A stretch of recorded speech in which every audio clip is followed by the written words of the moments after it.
Gabigol e Pedro em 2024. Jogos 8 e 8, mas aí o Pedro tem mais minutagem, óbvio. Gols, 2 do Gabigol, 8 do Pedro. Minutos para marcar, 183. O Gabigol, 65, o Pedro. Há uma divisão, claro, da torcida do Flamengo. Né? Ah, porque o Gabigol é ídolo, porque o Pedro vem fazendo mais gol. O Pedro é a opção do Tite. É a opção do Tite. O Tite já deixou claro, foi até o Pedro que ele levou para a Copa do Mundo. Sim. Foi o Pedro que ele levou para a Copa, não foi o Gabigol. Agora, o Vampeta sempre diz, uma hora vai dar ruim. Uma hora o Gabigol não vai ficar aceitando, uma hora o Gabigol vai polemizar. Agora, também o Tite não tem nada a ver com isso e o Tite já deixou clara a posição dele. Eu repito, entendo o que o Mauro falou, a fase do Pedro é melhor, mas eu daria uma sequência pro Gabigol. Pra ver. Porque eu acho o Gabigol no auge melhor que o Pedro no auge. É a minha opinião. Eu acho o Gabigol no auge melhor do que o Pedro no auge. Inclusive para esse time do Flamengo, a forma como o time joga, o Gabigol tem mais velocidade, sai da área, busca mais o jogo. Agora, a fase do Pedro é melhor, inquestionavelmente. Apesar de eu também não achar fantástica, não. Porque ele tá fazendo muito gol aí no Carioca, mas no Brasileirão do ano passado também perdeu gol adoidado. Não tava numa fase boa, o Pedro, mas uma fase melhor que a do Gabigol. Agora, é uma dor de cabeça pro Tite ou não? Ou é o torcedor que vai ficar se estressando, o Tite tá pouco ligando pra isso, é o Pedro e acabou? Mas que bacana, eu acabo de descobrir que você é um nostálgico, né? Claro.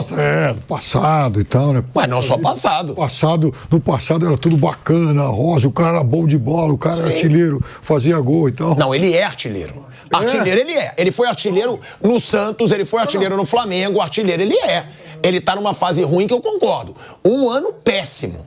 O ano dele passado foi péssimo. Caramba. Desafiou a torcida, deu risadinha, saía de campo vaiado, dava risadinha. E eu era o primeiro a criticar. É o que eu falo. Ano passado eu critiquei ele adoidado. Festinha de poderoso chefão. Mas falar que o Gabigol não é artilheiro, aí você também já tá de sacanagem. Ele é.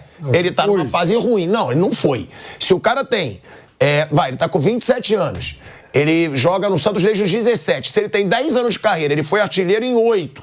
Não foi em 2. Você quer dizer que ele é um ex-artilheiro? Não. Pera lá. Ele é um artilheiro. Ele não foi artilheiro desses 10 anos de forma ininterrupta, porque quando jogou na Europa... Então, eu tirei o da Europa. Um ano. Lá na Inter de Milão e no Benfica. Sim, e tirei o ano passado, só. Porque no Santos ele foi artilheiro todos os anos e no Flamengo até aqui ele tinha sido até 2023. O artilheiro do Santos era o Ricardo Oliveira. Gabigol. Vamos pegar os números do Gabigol. O Gabigol foi artilheiro do Brasileiro pelo Santos. Sim. Foi artilheiro de 2 brasileiros pelo Flamengo. Foi artilheiro de Libertadores pelo Flamengo. Como é que esse cara não é artilheiro, pô? Ele é artilheiro. Não foi. Ele tem 27 anos. Tudo bem, mas só que já faz mais de um ano que ele não consegue voltar a ser. Foi um ano que ele teve ruim. E o outro ano na Europa. É isso. 2 anos de Europa. 2 anos, mais como um eu ano falei. aqui e tal, já são 3 anos. Mas assim, o passado recente, quer dizer, qual o argumento para fazer do Gabigol titular do time do Flamengo que está ganhando, é líder do campeonato hoje? Nenhum. Nostalgia, porque no passado ele foi artilheiro. Tá bom. Mas aí tá o negócio. Então, ele que reconquiste em campo, quando entra e tal, esse status. Porque até agora não faz o menor sentido você barrar um cara que está fazendo, em média, 1 gol por jogo. Né? O artilheiro do time no campeonato, o artilheiro do time na temporada. Já foi na temporada anterior falar, olha, escuta, em nome da nostalgia, do passado e do status que o seu concorrente tem, acumulou, com toda a justiça e tal, então agora você vai ficar uma temporada no banco porque ele vai ter que jogar. Não é assim, futebol não é assim, não pode ser assim. Até porque a gente está falando de um jogador de Copa do Mundo, de um cara que foi, sim, como até o Mauro citou aí, de 22 para cá, o artilheiro do futebol brasileiro. Aí você vai chegar para esse cara que faz 70 gols em um ano e pouquinho e fala, meu filho, olha, pô, bacana o teu desempenho, tá? 1 gol a cada 113 minutos, ou seja, quase 1 gol por jogo, né, nesse tempo todo, mas por conta enfim, da nostalgia, da força do passado e tal, você vai ficar sentado um pouquinho no banco, até porque o outro também tem uma possível renovação de contrato no horizonte. Então você tem que pensar nisso também, você tem que ser solidário ao seu colega e tal. Tite, Você que é um técnico que trabalhou em 2 Copas do Mundo, que foi campeão do mundo pelo Corinthians, Libertadores e tal, você sabe que isso pode te dar muita dor de cabeça e pode comprometer o teu trabalho. Você não vai saber lidar com isso, então põe ele para jogar um pouquinho. Olha o seguinte, essa turma que está enchendo o saco com isso é a versão rubro-negra da turma da tinta lá do Palmeiras. Qualquer coisa eles vão lá pichar, né? Elas sacanearam o Everton. Não, é diferente, porque a do Palmeiras era meio que político. Não, mas e o Everton? Eu acho que é político, é idolatria de um lado e o outro. E o Everton no final de semana, que foram encher o saco dele porque ele falhou no gol. Ué, quantas vezes o Everton salvou o time e tal? Falhou no gol num clássico que, puxa vida, era um clássico que valia final de campeonato. Quer dizer, encheção de saco, né? Então, sabe, o técnico tem obrigação, e o Tite é um técnico grande o suficiente para não se sensibilizar com esse tipo de apelo vazio. Tem que jogar quem está melhor, fim de papo. Aliás, ele é muito bem pago, e tenho certeza disso, para escalar o melhor Flamengo possível. E outra coisa, o Flamengo do Tite tem um negócio que nenhum Flamengo fez nos últimos anos. O Flamengo tem 9 jogos no Campeonato Carioca que só tomou um gol. O que... eu diria com o time dos garotos. Um gol com o time dos garotos. O time titular não levou gol. Então, exatamente. Não tomou gol nenhum. Nenhum. O que é, em se tratando de Flamengo desses últimos anos, uma novidade e aí um ponto positivo para o trabalho dele. Você quer falar alguma coisa? Que você tirou o óculos? Quando você tira o óculos, eu sei que você quer falar. Não, já falei o bastante já. Eu estou ainda, não surpreso, mas ainda achando impressionante como você defende o Mastério. Não, mas é porque o Piperno falou, ex-artilheiro. Ele falou, coloca o cara para jogar artilheiro. Porque tem um contrato. Tem um contrato, problema dele, pô. Então ele que joga. Não, mas é que eu acho que o Gabigol... como eu falei do Everton Ribeiro, eu vou falar do Gabigol. Eu acharia péssimo pro Flamengo perder o Gabigol. E se continuar assim, vai perder. Agora, eu sei que você vai falar, não é refém de jogador. Não. Mas eu não acharia bom perder o Gabigol. Quando eu tiver em véspera de renovação de contrato, eu vou pedir para ser escalado em todos os programas seus. Então vou... Mas não gente. Não é. É porque o Gabigol, eu acho que ele ainda tem bola. Eu acho que ele ainda tem bola. E eu acho dificílimo você achar um substituto pro Gabigol como eu achava pro Everton Ribeiro. Mas vale a pena pagar o que eles estão pedindo? Talvez não. O que eu digo eu não acho que o Gabigol já é um cara que não pode render no Flamengo. É isso que eu digo. Então por que ele não rende? Mauro, esse ano ele só vem entrando no segundo tempo do meio pro fim. Mas por que não rende? Pega o jogo ganho. O jogo que você pode falar é o Volta Redonda. Então, concordo, mas ele fez o gol. Contra o Vasco teve 2 chances. Perdeu um gol cara a cara. Mas entrou na metade do segundo tempo. É por isso que eu daria. Mas ele começou. Porque quando o Piperno fala Quando o Piperno fala. Então ele tem que ter oportunidades. Você vai sacrificar o outro que está jogando e fazendo os gols para jogar um atleta que está 1 ano e pouco em uma fase. Ele que tem que. Cara. Mas o Pedro também não estava numa fase maravilhosa. Aí ele começou a jogar, começou a fazer gol de novo. Você falou uma coisa. Agora eu penso o contrário. Você fala assim: o Flamengo pode perder o Gabigol. Eu acho o contrário. O Gabigol pode perder o Flamengo. Também. Quem era o Gabigol antes do Flamengo? É uma via de mão dupla. Quem era o Gabigol antes do Flamengo? Uma revelação do Santos. Multi-artilheiro no Santos. Ganhou o quê? Foi campeão do quê? Tá bom, mas vamos lá, individualmente. Foi pra Europa. Mas individualmente, Mauro. Foi pra Europa, não se firmou, até porque... Mauro, ele foi. Deixa eu falar. Não, mas primeiro deixa eu falar. Ele foi artilheiro. Você me perguntou no Santos. Ele foi artilheiro de 3 Copas do Brasil e de 1 brasileiro. Pelo Santos. É palma pra caramba mesmo. Bom, e daí? Mas e daí? Ele é atacante, pô. E daí? Mas ele virou o Gabigol, o ídolo, goleador, onde foi no Flamengo. Não, o Gabigol ele era no Santos. Não, mas o ídolo nacional. O cara conhecido nacionalmente. Foi no Flamengo. Foi no Flamengo. Foi no time eu concordo com você. Só que eu acho ele também muito importante no Flamengo. O Flamengo deu a ele os companheiros de time e um técnico que potencializou o futebol dele. Foi no Flamengo que ele atingiu um outro patamar. Não que o Santos não pudesse fazê-lo, mas ele saiu jovem do Santos. Ele não conseguiu dar certo na Europa, talvez até por uma certa imaturidade e tal, foi muito novinho para lá. Mas foi no Flamengo que ele se projetou. Para ele é bom perder o Flamengo. E outra coisa, ele custa muito dinheiro. É por isso que eu colocaria. Eu não renovaria com ele hoje para ganhar 2 milhões por mais 4 anos. Assim, você fala, mas o jogador carrega o peso. Não, claro. O cara custa muito dinheiro, ele carrega o peso, lógico. O Endrick vai lá pro Real Madrid. Claro, por que ele é tão comentado? Porque ele custou muito dinheiro.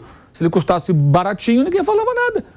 Então, sempre que um jogador movimenta muita grana, de salário, de multa rescisória, o que for, ele vai ter uns holofotes maiores em cima de si. É natural. É pro bem e pro mal isso. Você ganha mais dinheiro, mais fama, mais divulgação, mais cobrança, mais expectativa também.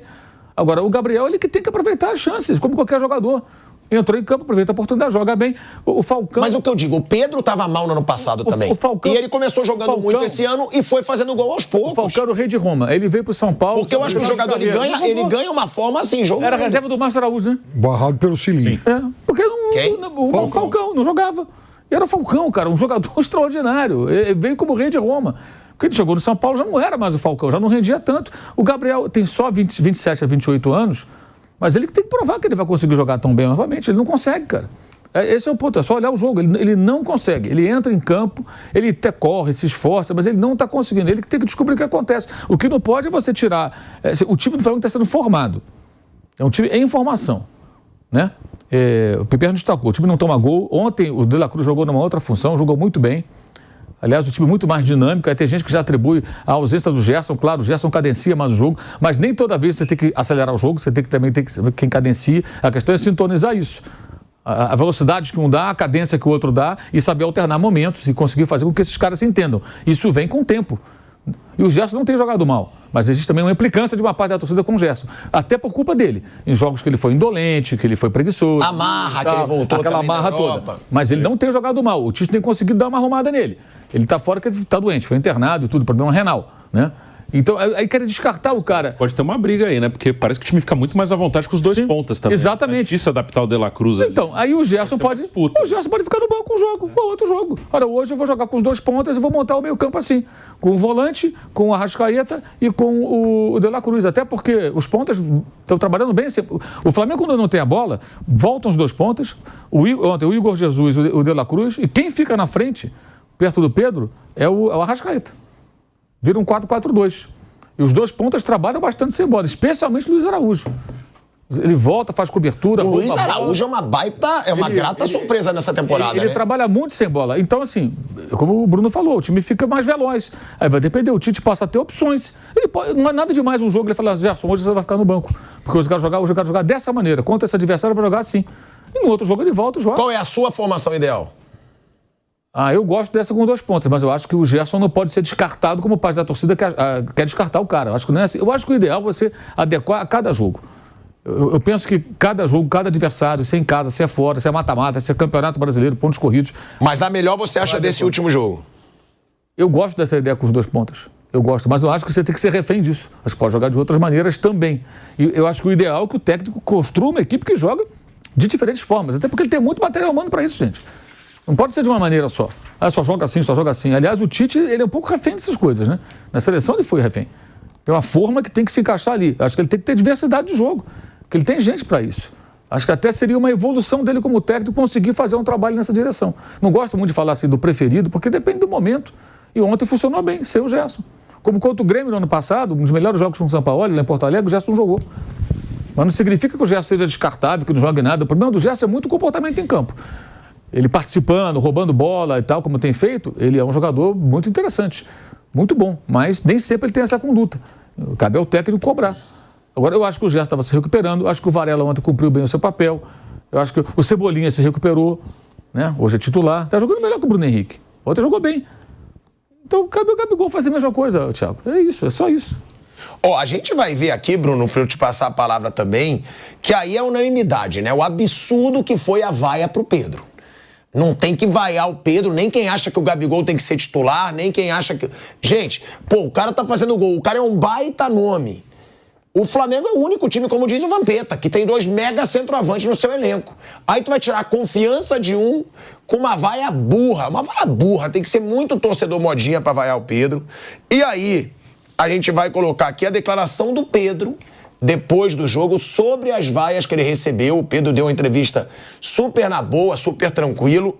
E ele diz, a pressão no Flamengo sempre existiu. Não só no Flamengo. Eu sempre tive pressão na minha carreira. Não me abala, me dá mais força. Em relação ao Gabigol, a gente sempre se deu muito bem. Conquistamos grandes coisas juntos. Criaram essa rivalidade. Mas a gente sempre se deu muito bem. É o Flamengo que ganha com isso. Tem que estar cada um no seu melhor nível para ajudar o Flamengo. Desde quando eu cheguei no Flamengo, eu deixo bem claro o quanto eu sou feliz em todas as entrevistas. Eu sei que não foi a minha melhor noite. Se eu tivesse na minha melhor noite, faria 3 ou 4 gols. Não vai ser sempre que vamos ter um melhor dia. Eu reconheço isso. Disse o Pedro, que faz aí 4 gols nos últimos 2 jogos. Perdeu aí ontem um pênalti, uma chance claríssima. Mas foi maduro, né? Não polemizou. Deve ter ficado brabo demais. Eu ficaria de receber vaia. O time ganhando, tendo feito gol. Num jogo que ele perdeu o pênalti, mas também não fez falta. Pra ele faz, pelos números pessoais dele. Mas foi maduro, né, Bruno? Como sempre, o Pedro, mesmo naquela situação Flamengo e Palmeiras, não falava, dava a entender, mas não falava nada, não desabafava, sempre evitando polêmica. Sim, ele é bem tranquilo. Eu gostei da entrevista que o Matias Vinha deu outro dia. Perguntaram para ele sobre... você falou, quando você saiu do Palmeiras, que você não ia jogar mais em nenhum clube brasileiro. Ele falou, cara... Ele meio que falou assim, eu queria me livrar logo daquilo, eu falei o que eles queriam ouvir. Às vezes é melhor, fala, o que os caras querem ouvir? É isso aí, beleza. Então fala aí, vou embora, vou para minha casa, e vou amanhã trabalhar de novo. Tá, querem ouvir isso aqui? Se eu falar outra coisa, vão ficar me perguntando, me enchendo a paciência. Então, fala isso aqui, beleza. Depois a gente vê o que vai acontecer. Então, eu acho que é uma postura boa até do Vinha. Mas o do Pedro, cara, ele é sossegado. Eu já falei aqui, eu no auge também eu gosto mais do Gabigol do que do Pedro. Eu gosto muito do Gabigol. Como eu falei aqui, o Rames no auge é muito bom, é melhor que todos do São Paulo, mas... Na realidade, ele não é. Hoje não tem uma justificativa para... O Rames voltou, mete o cara de titular lá. Ele tem que cavar o lugar dele. Então, eu gosto mais até do Gabigol do que do Pedro. Mas hoje, o Tite, que é o treinador, que tem que tomar essa decisão, ele não tem argumento para trocar. Assim, que o treinador, além dos gostos pessoais dele, da parte tática, de encaixar o jogador, do momento do jogador, ele tem uma condução ali de um grupo. Hoje ele não teria justificativa para fazer essa troca, né? O cara faz um gol por jogo, no ano até agora, em média. Ontem não jogou bem, mas é um cara que tem 8 gols em 8 jogos. Não tem. E o Gabigol, nas vezes que entrou, ele não deu realmente assim, uma justificativa para o Tite. Olha, eu vou trocar porque o cara entrou bem aqui, entrou bem aqui, entrou bem aqui, então eu vou trocar. Não deu essa justificativa. Então o Pedro vai fazer o trabalho dele tranquilo. Aí é uma análise, mas é um cara que deve estar esperando uma convocação do Dorival agora para a seleção, provavelmente. Acho que ele tem boa chance de estar aí, o Dorival gosta muito dele, mas vamos ver, a gente ainda não sabe. Então é um cara que vai fazer o trabalho dele sossegado e não vai ser fácil ele perder lugar, porque ele é um cara que mantém uma regularidade, ele é muito bom jogador. E o Flamengo, tem uma coisa que o Mauro falou que aqui no Brasil é difícil, porque jogador, imprensa também agita muito isso, torcida. Essa coisa, se você tem um elenco desse, como é do Flamengo, o Palmeiras consegue fazer isso um pouquinho, porque o Abel tem um controle maior ali. Por jogo, você trocar por jogo é interessante. Você tem o Gerson, você vai jogar na altitude, numa Libertadores. Você precisa de um cara para segurar a bola. Pô, ele é ótimo. Mas aí você tem um De La Cruz. De La Cruz está rendendo melhor no meio. Pô, eu não vou... Como o Tite gosta de falar, o campo fala. O campo está falando que o De La Cruz está melhor no meio. Então você vai usar ali. Então eles podem disputar, podem revezar. Aí pode ter um jogo na altitude. Eu vou jogar com Pulgar, De La Cruz e Gerson e vou deixar o Arrascaeta no banco. Beleza. Em casa eu vou usar o Arrascaeta. Eu vou pegar um adversário mais fechado. Eu vou ter que abrir defesa. O Arrascaeta mete uma bola boa. Eu vou pegar um adversário que tem uma bola aérea boa. Tem uns zagueiros altos. Eu vou meter o Bruno Henrique ali no lugar, ao invés do Cebolinha, que o Bruno Henrique vai bem numa bola alta no segundo pau. Então você pode fazer várias alternativas, mas aqui ainda tem um tabu em relação a isso. Tanto dos jogadores quanto do entorno, de torcida e imprensa. E ontem até, quando teve o nome do Tite no placar, também teve um ou outro vaiano. Cara, o Flamengo não pode perder essa oportunidade. O Flamengo quer ter um mínimo de estabilidade, não perde a oportunidade de ter um cara como o Tite pelo menos um ano inteiro. Então o time vai ter derrota no ano, vai ter pouca, mas vai ter derrota. Esquece 2019, o Tite não vai jogar igual o Jorge Jesus, vai jogar do jeito Tite, mas vai ser um time que vai perder pouco. Se o Flamengo quer ter uma estabilidade com o treinador, eu acho que não vai ter uma chance como essa nos próximos anos. Eu acho assim que a gente dá muito cartaz, né, realmente, para esse tipo de coisa. A gente está aqui discutindo por conta disso, eu até gravei um vídeo no meu canal falando desses manés aí. Tem que ignorar essa turma. Ignora. Mauro, mas aí é notícia. Você até falou no teu canal. Pô. Falei. É notícia. Falei pra dar um cacete dos caras mesmo. Mas então tem que dar o cacete. Mas assim, o clube não pode ligar. O clube tem que chegar e ignorar. Isso aí o Marcos Braz deveria... Você diz presidência, diretoria... O Marcos Braz, o negócio é o seguinte, vaiou, que se dane, que vaiou, não vaiou, você vai jogar, o técnico escolheu. Estamos nem aí, estamos andando pra essa turma aí. Pode falar o que quiser. Ora, bola. O Marcos Braz se envolveu uma série de confusões lá, né? Aí teve aquele vídeo, já tem semanas aquele vídeo lá. Até agora o Flamengo não fez nada, ele não vai sair, não vai acontecer nada. É uma situação muito delicada. Muito delicada. Bem delicado. Fez um acordo lá com o rapaz, né? Fez. E o negócio foi engavetado, ficou por isso mesmo. O Flamengo tem capacidade de engavetar esse tipo de assunto, entre outros, vai ficar dando cartaz para esse tipo de coisa? Tem que ignorar esse pessoal. A resposta do Vinha ontem foi muito boa, que essas perguntas também que os colegas fazem, são as perguntas meio sacanas, né? De quem? A pergunta que o cara joga no Palmeiras. Aí você fala, eu não vi. O cara eu vi, é do Palmeiras. Jogador jovem, né? Porque tinha o quê? 24 anos, sei lá, alguma coisa. Ele falou que se voltasse era pro Palmeiras. Pô, é claro que esse cara pode um dia jogar no Corinthians, ou no São Paulo, ou no Flamengo. É evidente, porque ele é muito novo. O Lázaro não está no Palmeiras? Se alguém perguntasse ao Lázaro lá atrás, você jogaria em outro clube? Ele ia falar o quê? Ele estava no Flamengo, queria do Flamengo. Ele ia falar assim, jogaria do Vasco, do Fluminense, Botafogo também. Adorei o Vinha. Falei o que eles queriam ouvir. Que se dane. Se perguntasse ao Lázaro, ele ia falar a mesma coisa. Muito bem. Claro que eles querem ouvir isso, senão vão ficar enchendo a minha paciência. Fala o que eles quiserem. Mas depois é dos isso. anos a gente vê. Mas é isso. Ele foi muito bem, porque essas perguntas são perguntas que não acrescentam, porque o jogador, gente, ele não tem domínio sobre a sua carreira, o seu futuro. Nenhum de nós tem. Você vai trabalhar nessa empresa, você não sabe o que vai acontecer. Não sabe. Então, de repente, o cara é um ídolo de um time e ele, nas circunstâncias da vida, vai bater num outro país, volta, ele vai pro rival. Quantas vezes aconteceu isso? Várias. Já saiu até direto de um rival pro outro. Não vou jogar nesse time porque eu joguei... Só quando você tem uma relação muito forte. E claro que não é o caso do Vinha, não era o caso do Lázaro mesmo, sendo cria do clube. Não tem uma relação tão forte que não possa jogar num outro clube. E aí você vê a mesma coisa. O Lázaro do Flamengo foi lá para o Almeria, está no Palmeiras. E quase que simultaneamente o Vinha foi para Roma e voltou agora o Flamengo. É normal. Quando perguntam isso, é para quê? Qual o intuito? Que o cara fale o quê? Isso que o Bruno falou. Fale o que as pessoas querem ouvir. Não o que ele está sentindo. Porque ele não está sentindo. Ele sabe que ele pode jogar em outro lugar. Você vai fechar a porta. Não jogo nesse time. Aí ele jogou na Roma. E se amanhã tiver uma proposta... Não vou jogar no Nacional. Não vou jogar no Nacional. Talvez jogue, cara. Agora, tem jogadores... Da Lazio. Sai da Roma pra Lazio. Eu até entendo quando o cara tem uma relação muito forte com o clube, muitos anos. Aí, realmente, às vezes fica meio complicado, né? Mas não era o caso nem de um nem de outro, desses dois que eu citei. Então, tem que ignorar mesmo, sabe? Pega, faz lá, vai lá, joga. Acabou, quer vai, avaia. Essas malas aí, deixa o cara ficar vaiando. O cara compra o ingresso e fica vaiando. Avaiar o jogador, dá gritinho quando entra outro. Pelo amor de Deus. Mas isso é o que a gente fala da torcida modinha. Modinha, mala. É a torcida modinha. Selfie. A torcida que vai o Pedro Selfie. É brincadeira. Faz selfie. Compra bastante tinta e vai lá no muro, tá? Eu já falei que eu defendo a tese. Não, mas você tá comparando, eu já falei, com a torcida organizada do Palmeiras, que aí foi política. Não é a mesma coisa, é idolatria, tá vaiando porque idolatra o outro, e aí não tem o que fazer. Tudo bem, aconteceu aí por, digamos, uma motivação política dessa pichação mais recente. Mas hoje eu me lembro também que em 2021, quando o Palmeiras colecionou aí algumas eliminações, time esgotado e tal, perdia nos pênaltis, perdia um jogo ou outro, os caras foram pichar, enchendo o saco pro jogador, pro técnico, isso, aquilo, então... O Abel outro dia lembrou de um protesto contra o Veiga. Já fez muito bem. Ele lembrou, outro dia queimaram a camisa do Veiga, ele falou algo assim na entrevista. Falou agora, domingo, né? Então... Foi em 2020, 2021 isso aí. Eu já defendo a tese de que todo clube de futebol, principalmente os grandões e tal, eles deviam construir em frente às suas sedes um mural. Deixa lá um muro.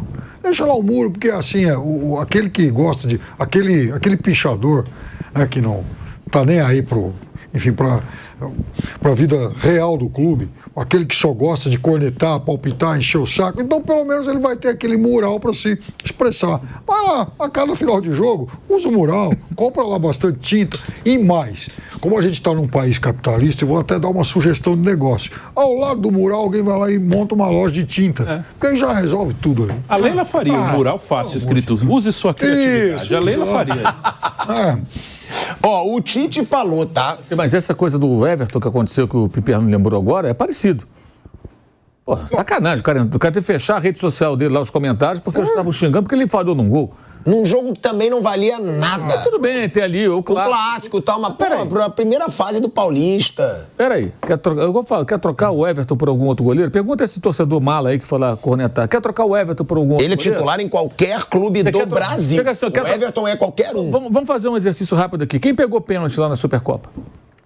Quem pegou pênalti? Rafael. O Rafael? Quer trocar o Everton pelo Rafael? Jamais. Hã? Só um exemplo.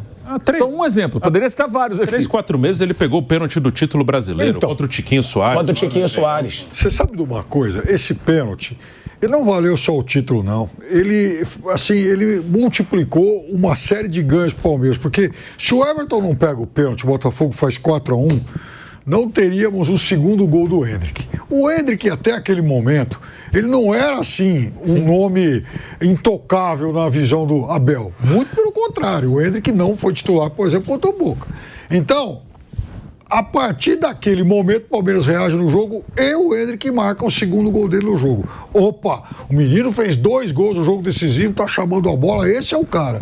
Então, naquele dia, o Endrick conquistou o lugar dele. E o Palmeiras teria 3 pontos a menos. Com 3 a menos... O Everton pegou o pênalti do Cavani também, só que os outros erraram, vai fazer o quê? Ele pegou o do Cavani também nos pênaltis.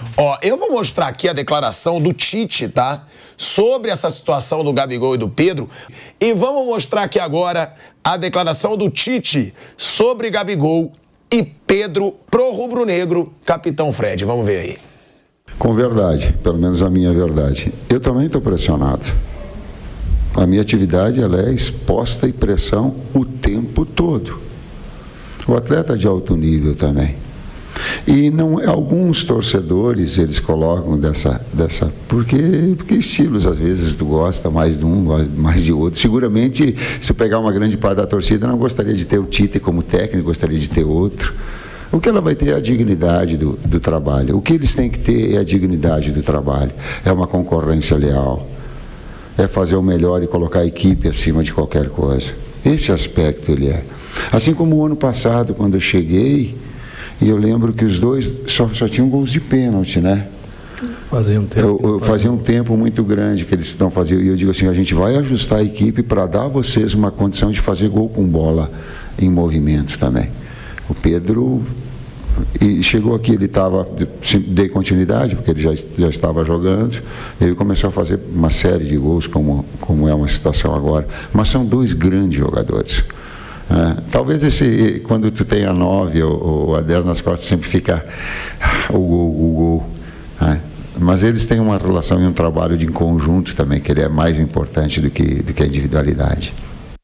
Olha aí, é o Tite falando com o jeito dele de sempre, é óbvio, o Tite não vai polemizar em nada, mas deixando claro que são 2 grandes jogadores, que parte da torcida não vai querer ter o Tite como treinador, gostaria de ter outro.